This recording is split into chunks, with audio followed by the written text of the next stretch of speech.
কোটা আন্দোলনের নামে দেশ জুড়ে সাম্প্রতিক সহিংসতায় আহত হয়েছে কয়েক হাজার মানুষ। শুক্রবার বিকালে ঢাকা মেডিকেল কলেজ হাসপাতালে এসব আহত মানুষকে দেখতে ছুটে যান প্রধানমন্ত্রী শেখ হাসিনা। প্রতিটি ওয়ার্ড ঘুরে ঘুরে আহতদের খোঁজ নেন তিনি, কথা বলেন স্বজনদের সঙ্গেও।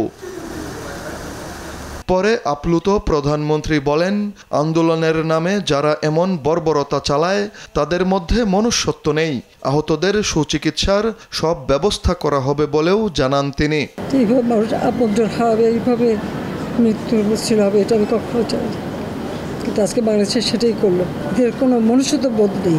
এই জামাত, শিবির, বিএনপি, ছাত্রদল তারা এই সুযোগটা নিয়ে, কোটা আন্দোলনের সুযোগটা নিয়ে সারা দেশব্যাপী এই ধ্বংসাত্মক কাজ করে যাচ্ছে।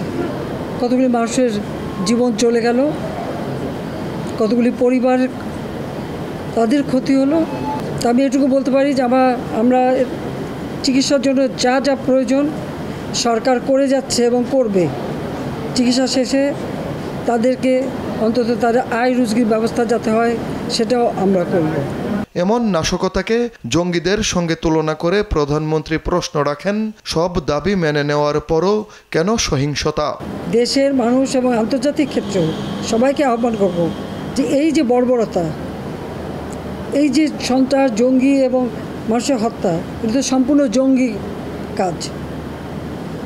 এত হাত কাটা, রক কাটা, পা কাটা, আমাদের ছাত্রকে ছেলেদের খালি চট্টগ্রামে সেই 6 তলা থেকে ফেলে দেওয়া, তাদের রক কেটে দেওয়া, পড়ে যাওয়ার পরেও তাদের উপর হামলা,